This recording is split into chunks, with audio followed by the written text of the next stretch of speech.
One of the descriptions about Atalji used to be that he was Ajata Shatru, had no enemies.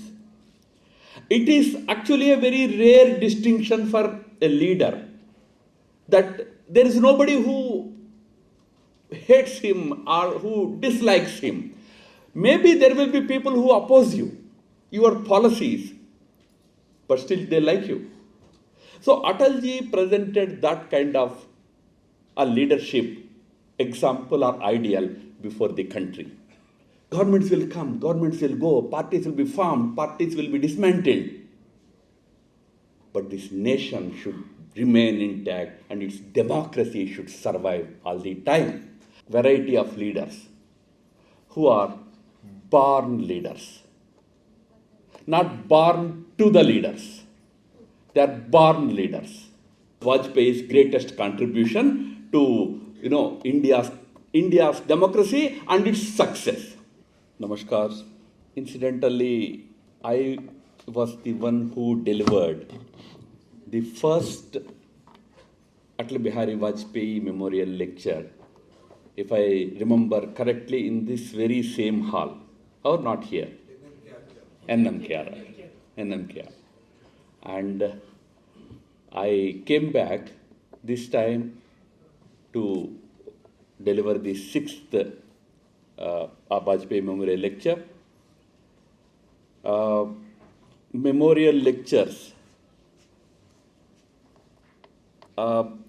should they be like what they call as funeral orations, or should they be an exercise in contemporary history? I prefer the memorial talk about Vajpayee ji today to be an exercise in discussing about contemporary politics and political history. Of course, taking the message and inspiration from Atalji and his life. Vajpayee ji, that very name invokes emotions in the country, sentiments in the country. A great political legacy.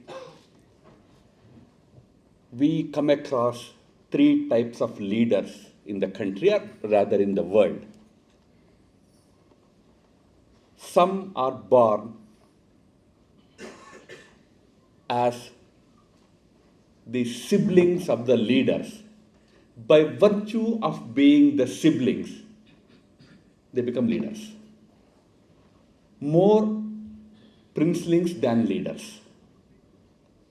But they are also considered leaders.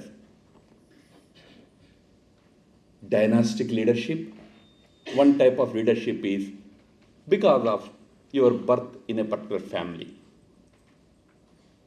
Some leaders acquire greatness through their work, through their contribution to the people, to the nation, to the society.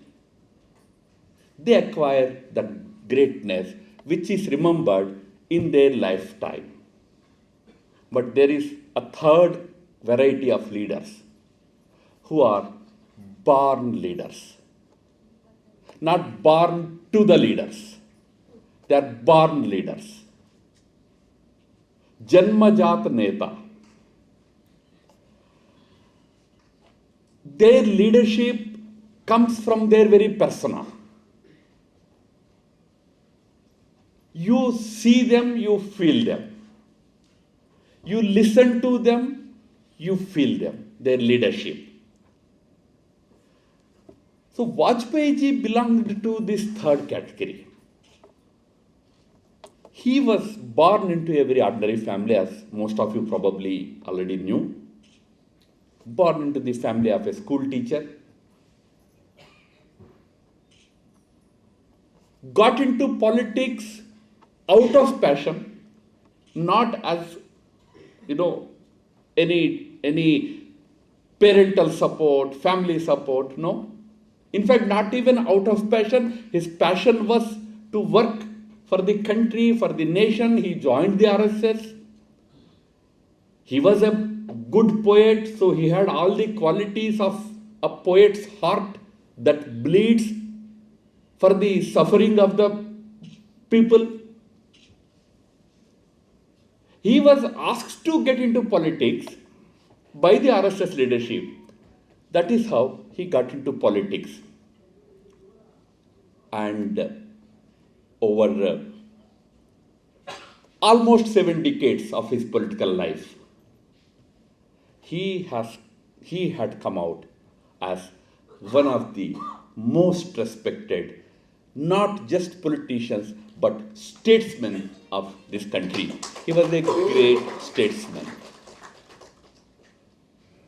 a leader who was respected by the people on both sides of the fence. A leader who had no enemies. One of the descriptions about Atalji used to be that he was Ajata Shatru, had no enemies. It is actually a very rare distinction for a leader that there is nobody who hates him or who dislikes him.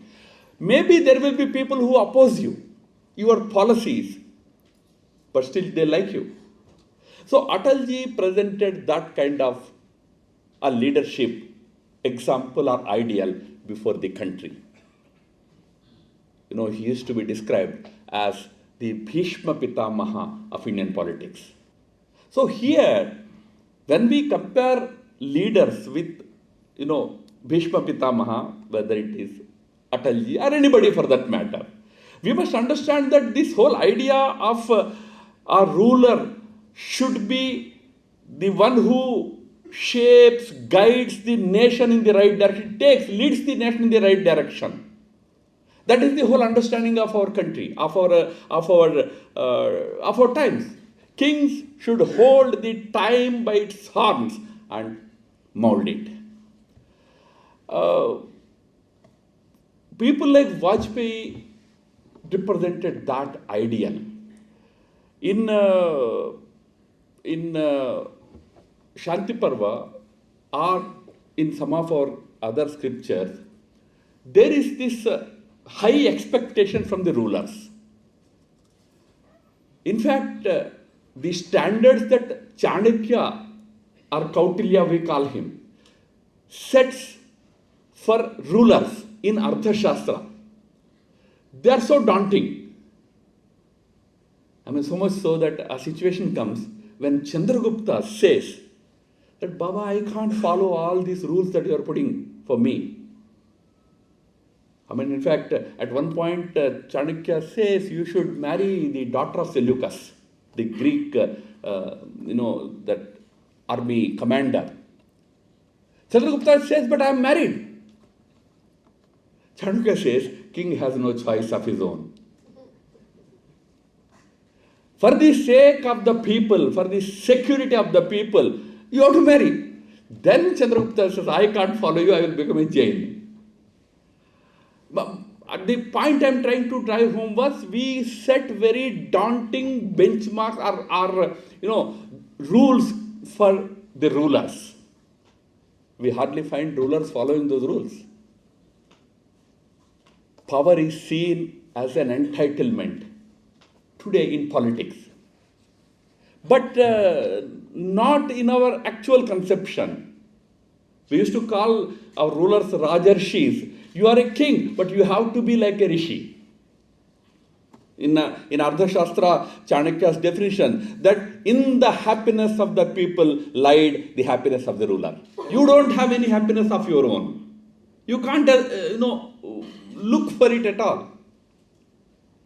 So, leaders like Vajpayee tried to present that ideal, which is not easy. The only other leader whom I see emulating that ideal is the current Prime Minister, not taking a single day's leave, trying to work 24/7 round the clock.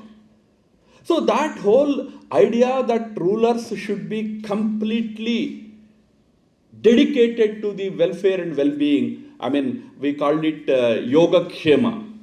Yoga-Kshema is not one word. In fact, that's why in our languages, in South Indian languages, Yoga-Kshema Galu, you call it. That's yoga and kshema. Well-being and well-behaving. Or well-behaving and well-being. You have to be having, you should be, your well-being should be ensured. But your well-behaving should also be ensured. If you are trying to harm the society or if you are trying to loot the banks, you should be made to run away to Paris and London. That Yoga-Kshema is what a ruler is expected to bring to its subjects, its people. We see in Atalji and to a great extent the current leadership also, that quality of trying to bring both yoga, well-behaving of the society, but kshema, welfare of the society. Atalji is known for his oratory. It's world over. It is a very important, characteristic of good leaders. A good leader should be a good orator, a good speaker, a good communicator. I was going through a very interesting article some time ago. Recall Martin Luther King. His speech, I too have a dream. You talk about Martin Luther King, you remember that speech. The profound message he tried to give to the people of America, which permanently changed the thinking in that country. One speech. Winston Churchill is so very well known for his speech that it used to be said that Churchill took his language to the battlefield and won the war. His famous speech, we shall never surrender. We will fight on the ground, in the seas, but we shall never surrender. That one speech turned the fortunes of England in the Second World War. And we all know the first speech delivered by John F. Kennedy when he became the President of America. That famous speech in which he ask not what your country can do for you, ask what you can do for your country. We repeat it quite often. That articulation is an important element of a leader. And Vajpayee ji, we know that was a stirring orator.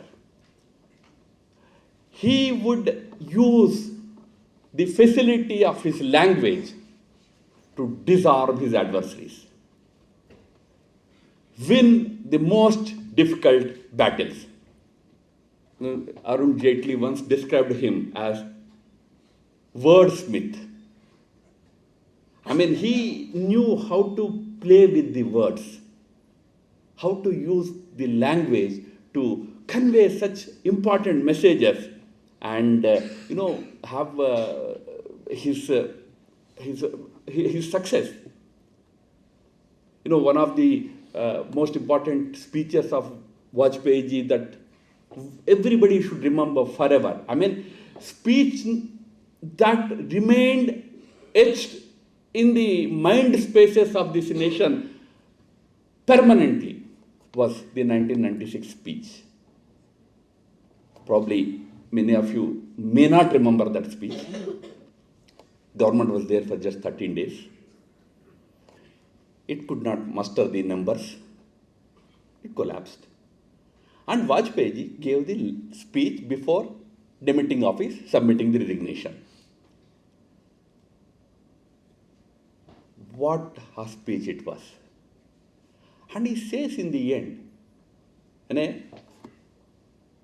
पार्टियां आएगी, पार्टियां जाएगी, सरकारें बनेगी, बिगड़ेगी, पर यह राष्ट्र रहना चाहिए, इस राष्ट्र का लोकतंत्र जीवित रहना चाहिए. Governments will come, governments will go, parties will be formed, parties will be dismantled. But this nation should remain intact and its democracy should survive all the time.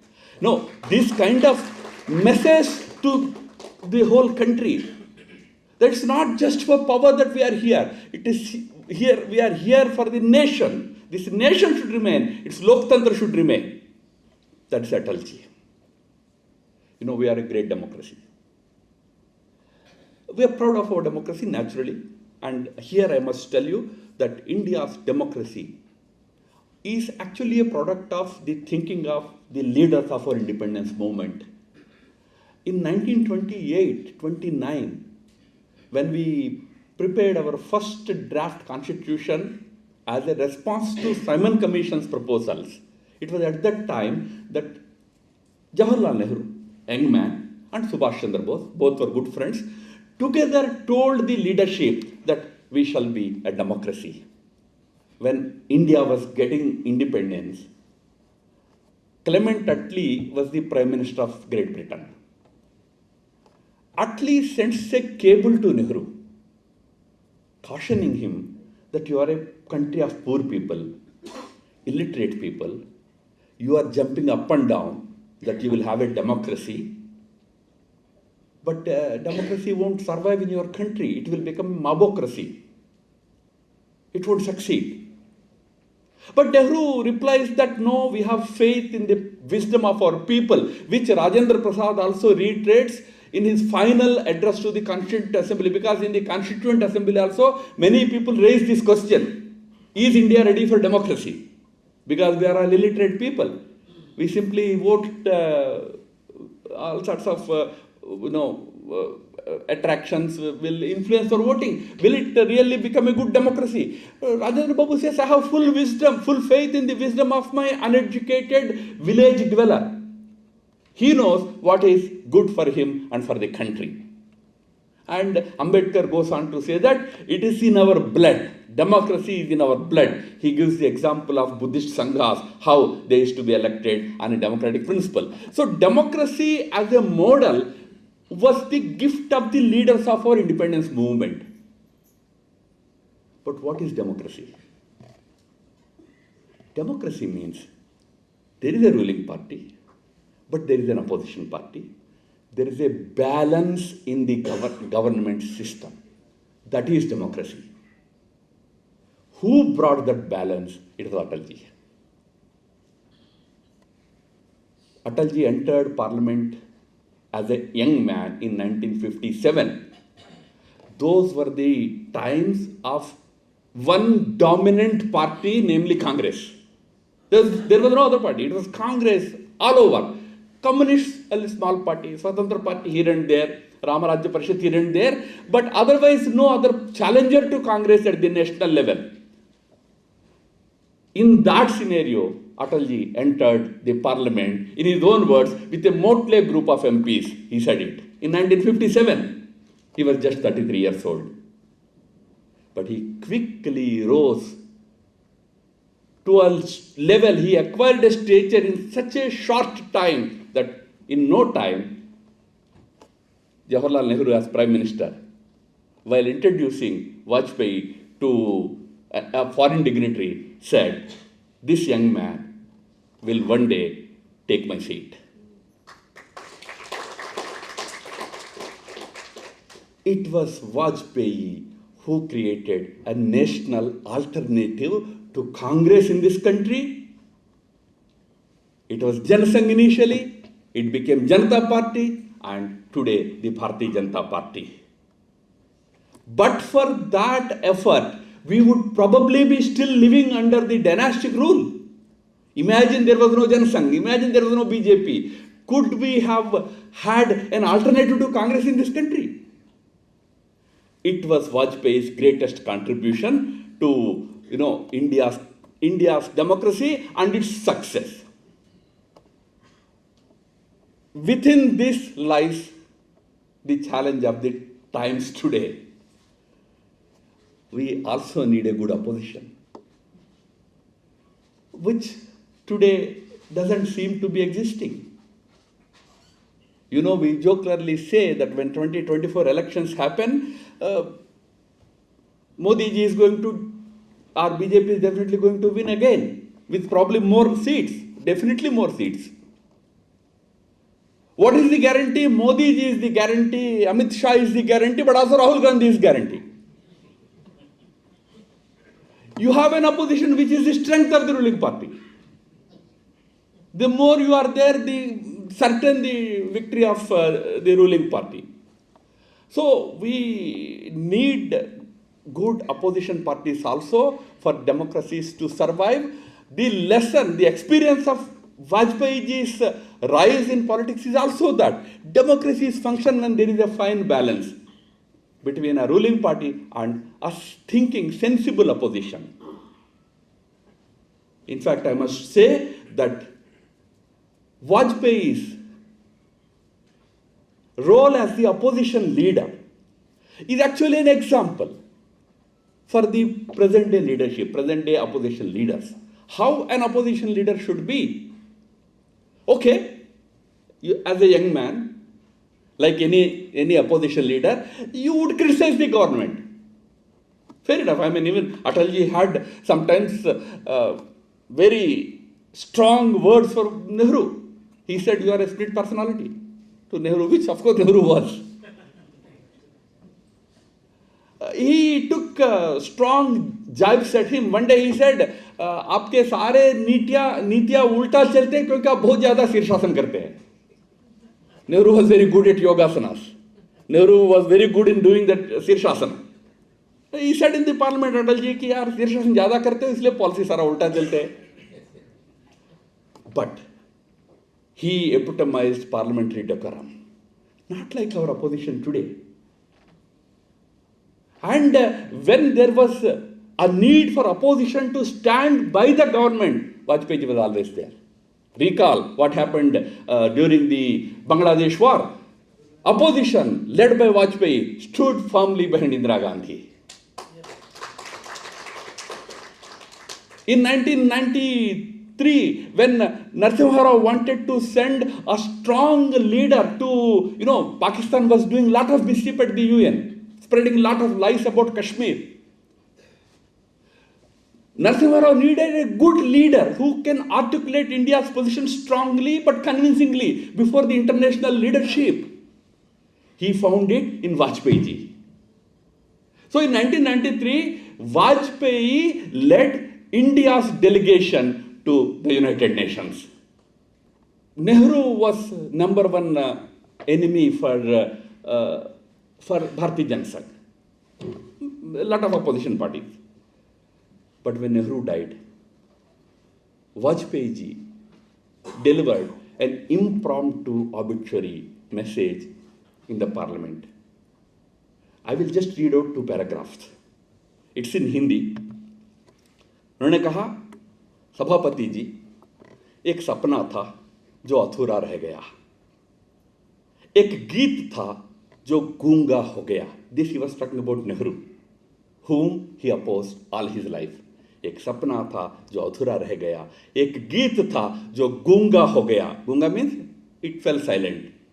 एक लव थी जो अनंत में विलीन हो गई. Love is flame. एक flame था जो एटर्निटी में विलीन हो गया. सपना था एक ऐसे संसार का जो भय और भूख से रहित होगा. गीत था एक ऐसे महाकाव्य का जिसमें गीता की गूंज और गुलाब की गंध थी. लव थी एक ऐसे दीपक की जो रात भर जलता रहा, हर अंधेरे से लड़ता रहा और हमें रास्ता दिखाकर एक प्रभात में निर्वाण को प्राप्त हो गया. मृत्यु ध्रुव है. Death is definite. शरीर नश्वर है. कल कंचन की जिस काया को हम चंदन की चिता पर चढ़ाकर आए, उसका नाश निश्चित था. कल यानी वन डे बिफोर नेहरू के अंत्येष्टि हुई थी.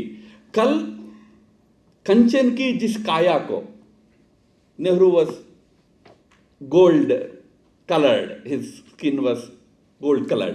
कंचन की जिस काया को हमने चंदन की चिता पर चढ़ाकर आए, उसका नाश निश्चित था. लेकिन क्या यह जरूरी था कि मौत इतनी चोरी छिपी आती? सब संगी साथी सोए पड़े थे, जब पहरेदार बेखबर थे, हमारे जीवन की अमूल निधि लुट गई। भारत माता आज शोक मग्न है, उसका सबसे लाडला राजकुमार खो गया। मानवता आज खिन्न वदना है, उसकी पुजारी सो गया। शांति आज अशांत है, उसका रक्षक चला गया। दलितों का सहारा छूट गया, जन जन की आंख का तारा टूट गया। यवनिका पात हो गई। विश्व के रंगमंच से एक प्रमुख अभिनेता अपना अंतिम अभिनय दिखाकर अंतर्ध्यान हो गया। This was about Nehru. Look at that sentiment. Look at how an opposition leader, pays his tribute to a leader with whom you disagree. That was the grace of Atalji. So Atalji demonstrated that quality, how an opposition leader should behave. Should he do mimicry? Should he be doing this, all kinds of tamashas in parliament? Or you should be really presenting a different ideal? Atalji's one more quality that is missing in today, or probably we find it in the current leadership to a large extent, but when we see the larger leadership in the country, we find it missing is, in our scriptures about good leadership, it is said, Vajradapa Kathorani, Mruduni Kusumadapi. They will be hard where it is required, but they will be very gentle where it is required. Atalji was an enigma. People could not understand him so easily. For some, some people used to say that he was a right man in a wrong party. Atalji used to laugh at them. How can there be a right man in a wrong party? In fact, he once said, if the tree is bad, how come the fruit is good? If I am right, I can't be in a wrong party. And if my party is wrong, I can't be right. So, but people used to say that he is a right man in a wrong party. Or he is a Teflon-coated Hindutvavadi. He looks very gentle, but he is actually hardcore. They used to say. But Atalji, of course, was an enigma, but he presented both the toughness where it is required, but his Catholicity, the large-heartedness where it is essential. He ran 23-party, coalition successfully for 5 years only because of the treason. We talked about his oratory, his strength of his language, his articulation, but his silence was also an important strength of Atalji. He used his words to score political points and silence to build political consensus. He always said, consensus should be the way. I remember there was an interview by Mr. Rajdeep Sardesai when Atalji lost power in 1999 but came back in the elections once again from the government. So Sardesai asked him, these coalitions, do you feel bad that some regional party will pull you down? Do you remember Jayalalitha's party pulled him down in 1999? So he said, no, I don't have any complaints. I would say that regional parties are here to stay. We should understand the regional sentiment that they carry with them. They have their own ambitions. They have their own aspirations. National parties should understand. National parties expect regional parties to have national outlook. Fair enough, they should have it. But do national parties appreciate the sentiments of the regional parties? Then Sardesai asks, do you think one day this whole coalition politics will be over? You don't have to depend on 20 parties to run your government? Atalji remains silent for a moment. Then he says, even then, we should always have consensus. भाई मेरे पास पूरा majority होने पर भी मुझे consensus पर चलना है. Deendayal Upadhyaya was one of the architects of Bharatiya Jana Sangh. उनसे एक बार पूछा गया कि भाई लोकतंत्र डेमोक्रेसी को लेकर आपका क्या राय है. तो दीनदयाल जी ने कहा कि भाई भारत के संदर्भ में लोकतंत्र का अर्थ इतना ही है कि should be a government by consensus. For winning the elections you fight as different parties. Once you are in power, for running the government it has to be consensus. That spirit Atalji always represented. But that is his softer side. But then he took that bold decision of nuclear tests. And I must tell you, he made that great statement in the parliament where he said, this is the reality now. We are a nuclear power. We are a nuclear weapon state. This is the reality now. It needed a lot of courage to say that. But he had that courage. Then Kargil happened. When Kargil happened, there was a lot of pressure on the government. Bill Clinton was the president of America. So they put a lot of pressure on Atal ji कि नहीं आप कुछ नहीं करो, हम बात करेंगे. We will sort it out.